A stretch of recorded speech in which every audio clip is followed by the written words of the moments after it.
What's going on, YouTube family? I'm your boy Mike the Businessman, and today I got an interesting subject for you guys. We're going to be talking about meme cars and should you add them to your fleet. So let me preface by defining what a meme car is first. A meme car pretty much is what I call any car that right now is just hot out there. It's got a buzz. It's probably a new model that just came out. Perfect examples that come to mind in recent times of meme cars could be your Ford Bronco, the Tesla Cybertruck, and the C8 when initially came out, right? So why are we calling them meme cars? Because when they came out, they were outrageously expensive, right? Like they were overpriced. Dealers were overpricing them, and there was a lot of demand and hype around those cars, right? Everybody wanted to see them, have them in their fleet possibly, and so that's why I classify them as meme cars, right? So it's not necessarily renting out of the normal principles of demand and supply. It's just because there's that extra hype built around it. Companies did a good job with social media marketing and all of that stuff, and so there's a lot of excitement around these cars. Now, so we're going to be discussing, whether you should have those types of cars.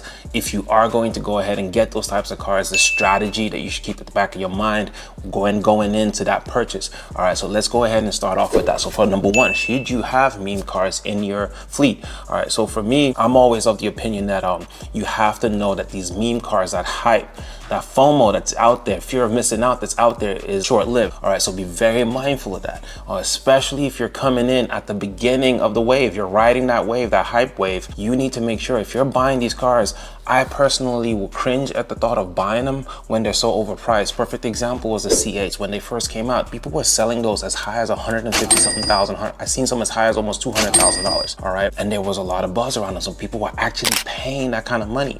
But we all know that a C8 shouldn't cost you more than $70,000 if you got a direct allocation from the manufacturer, right? So it's over a double markup, right? So if for any reason you insist that you want to go into that purchase, you need to know that you have to charge your worth on that car, and it has to be short-lived, all right? Because you're going to eat all that depreciation. That price is going to drop. It's going to crash back down to that $70,000 range or less where it's meant to be at, all right? So if you do go in knowing that. Same thing with the Broncos. When they first came out, they were being sold about 130, 140,000, but we all know that this is a sub $60,000 car, $60,000 car at best. All right, so don't go in. If you go in at the peaks, make your money real quick and jump out before the market corrects. That's typically the strategy with a lot of these meme cars. All right, and so now I'll kind of talk about, for me, how I have leveraged meme cars in my business and how I jump in and jump out of them. All right, so personally, outside of the C8, I don't buy meme cars personally. I tend to take them in from other people. So I'll joint venture with someone that has it. 9 times out of 10, these people have overpaid for the car, maybe starting to drown underneath the payments and want to monetize it. So they'll be happy to send them over to a reputable rental car company. So at least that way they can get some help making their payments and make some money on the side. So that's a win-win for us rental car companies, right? So we can happily take in those cars and then you ride the wave. All right, you start out charging pretty much, especially if you're first to market. Nobody else in your area has that meme car, and so you're the only option for customers, and you can charge your worth. Don't start going to, now this is private rentals though. Now if you're doing Turo, that's a whole different ballgame. I'm specifically renting these out privately. All right, so perfect example is a Tesla Cybertruck. When I took in a Tesla Cybertruck from someone, joint venture, actually the gentleman who works for Tesla, and sent me a car. In my instance, right, no other rental car companies had it in the DFW, Dallas-Fort Worth area. There were only, according to the Tesla dealership, there were only 11 Cybertrucks in the DFW area at the time. So that was perfect. It's perfect advantage for me. So we priced ours at $14.99 a day, all right, and we had people paying us that. I mean, the first month and a half, we went crazy with this car. People taking them either for weekly. We had 1 or 2 weeklies. We had several weekend trips. People booking it regularly, daily. During prom season, we went crazy with the Cybertruck. So we were able to make a good amount of money within that 2 months period. Now, I must admit, the hype for the Tesla truck died quickly because after 2 months, 2.5 months, it was almost completely fizzled out. We stopped getting calls for it, all of that. Now we're just hoping it's maybe because prom season is over. Let's see how the market corrects. Right now, vacation time is the summer. A lot of people going out of town, going on vacation. So maybe that's why. So we're just gonna watch it a little bit here. But I'm starting to see more Cybertrucks on the streets. So I'm guessing that the market has sort of started to correct. People have seen it now. They're more familiar with the car. So now they're not willing to pay as much, $14.99. So now we've dropped down the price to $1,000. And then now we're still testing the market to see what kind of demand we get from the car at this point. But my point is, we were able to ride the initial wave and then made a good amount of money, and then it starting to taper off. So in this case, at least I'm not left holding the bag because I didn't buy this Cybertruck. I didn't buy it for number one. And a lot of people that bought these cars paid, especially if you just bought it out in the open market, most likely paid closer to 140, 150,000 for the Cybertruck. But Meanwhile, if you went directly through Tesla, it's much cheaper, somewhere between, I'm guessing somewhere between $100,000 if you got a direct allocation. And so at least we've been able to help the owner of the car. He's been able to get several months of payments in advance now off the car. I believe he said his payments are barely $1,000 on it, and we've made him a lot of money in the past 2.5 months. So at least he's good for a long time. He's made good money. Now, from a rental car perspective, what do? If you already have a Cybertruck or you're looking to go get one, understand that the wave is probably dying off. Now, I don't know about your area. Maybe your area, it's still a novelty, then you can still ride that wave. But the point of this video is to let you know that, once again,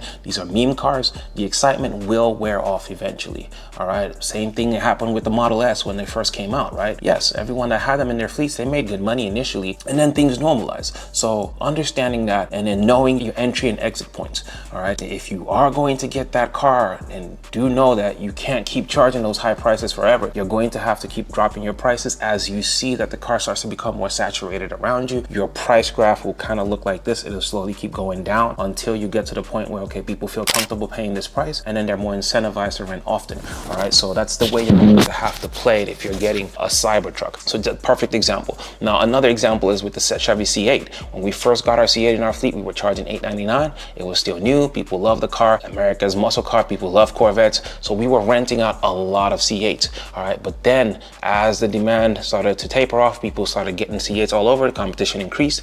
Now we have settled at $599. Our price privately is $599 a day. Okay, so that's another example. Once again, play hopscotch. If you're buying a C8, don't buy it at the $100 and something thousand. I preferably get a direct allocation from the dealerships. They're a whole lot cheaper if you do it that way. You can get a direct allocation from a dealership between 60 and 70,000, 70 something thousand, and that's the perfect entry point for a C8. Matter of fact, it's funny with the C8 markets, you can get a brand new one cheaper than the used ones. So I would advise that you guys go that route if you insisted on getting a C8. Where I cringe is where I see people paying over 100,000 for C8s. You're going to eat a lot of depreciation on it. Now, the only good thing that the C8 has for it is the demand is pretty steady. Once your price comes down, then it stays steady. All right, it's not going to budge anymore. I'm still renting my 2021 C8 at $599 a day until they change the body style completely. I can continuously charge that $599, and hopefully by then I would almost be done paying off on that car, or it's depreciated to the point where I could easily jump out, or I've paid enough on my payments on the car to where I can jump out without losing any money. So those are some of the strategies I just wanted to bring to mind and discuss about meme cars.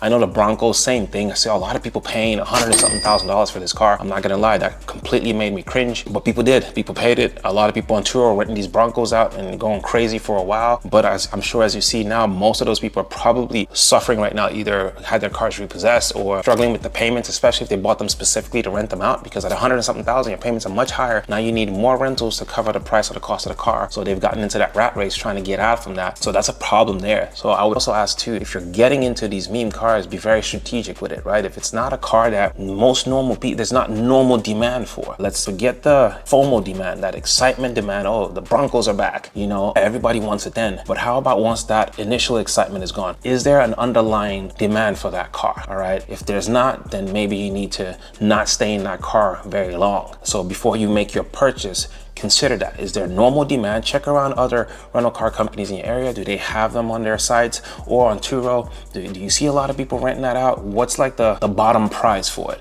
And if that bottom price is okay for you, if you feel like at that bottom price you could still make your money on that car, maybe after 3, 4, 5 rentals a month, it still covers the cost of the car, you're in the green, then perfect. Then you could proceed with that. Like, say maybe when you first got the Bronco, you were charging $599 or $699 on Turo, making good money, but now it's normal that is completely fizzled out, and now as the price has settled at $199 on Turo. At $199, are you okay at that price? If you are, then you can proceed with your purchase.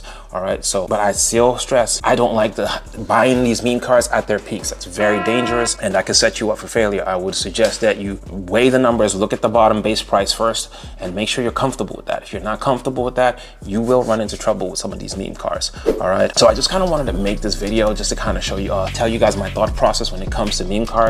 I'm sure I missed a bunch of them. Let me know if there are other meme cars that you guys are aware of that maybe I missed and I should have added to the video. I'm just curious, what are your experiences with meme cars? If any of you guys made good money on meme cars or lost a lot of money on meme cars, kind of let me know your thoughts around this. Thank you guys once again. Don't forget to like and subscribe this video and continue checking back on the channel. I'm posting more regularly now. Hey, thank you guys once again for everything, and I'll see you on the next video.